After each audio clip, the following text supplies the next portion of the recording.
कोल्हापुरातील शाहू खासबाग कुस्ती मैदानीतल्या जम्पिंग लॉनच्या कामाबाबत आणि नगरोत्थान योजनेतील 16 रस्त्यांच्या कामांबाबत निर्णय घेण्यासाठी महापालिका प्रशासनानं आज महापालिकेत कोल्हापूर शहर आणि जिल्हा नागरी कृती समितीला बैठकीसाठी बोलावलं होतं.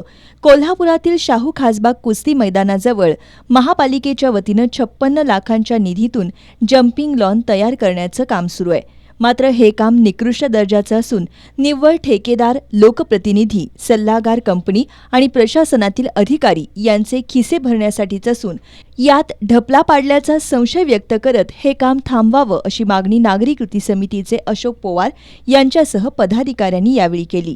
या लॉनचं काम निकृष्ट दर्जाचं असून ते टिकणार नाही, त्यामुळे आम्ही हे काम जनतेतून वर्गणी काढून मोफत करून देतो असं यावेळी सांगण्यात आलं. याबाबत सादरीकरण करावं अशी मागणीही यावेळी करण्यात आली. याबरोबरच शहरातील प्रमुख 5 रस्त्यांबरोबरच राहिलेल्या 11 रस्त्यांची कामंही लवकरात लवकर पूर्ण करावीत अशी मागणी नागरी कृती समितीनं केली. सुरू असलेल्या प्रमुख 5 रस्त्यांच्या कामांपैकी गोखले कॉलेज ते माऊली पुतळा या दरम्यानच्या रस्त्याचं काम करत असताना ड्रेनेज, पाईपलाईन आणि गटरची कामं पूर्ण व्हायची आहेत.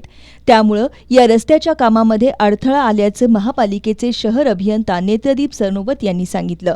राहिलेल्या 11 रस्त्यांची कामं पावसाच्या पार्श्वभूमीवर योग्य नियोजन करून तसंच पिण्याच्या पाण्याच्या पाईपलाईन, ड्रेनेज पाईपलाईन आणि गटर्स अशा सर्व तांत्रिक गोष्टींची पूर्तता करून सुरू करून लवकरात लवकर पूर्ण करण्याचा प्रयत्न केला जाईल अशी ग्वाही शहर अभियंता नेत्रदीप सरनोबत यांनी दिली. यावेळी महापालिकेचे कनिष्ठ अभियंता मिलिंद पाटील, नागरी कृती समितीचे राजाभाऊ मालेकर, चंद्रकांत सूर्यवंशी, प्रकाश आमते, लहुजी शिंदे, विनोद डुनुंग, प्रसाद बुलबुले, अमृत शिंदे, जलराज कदम, सुरेश कदम, महादेव जाधव उपस्थित होते.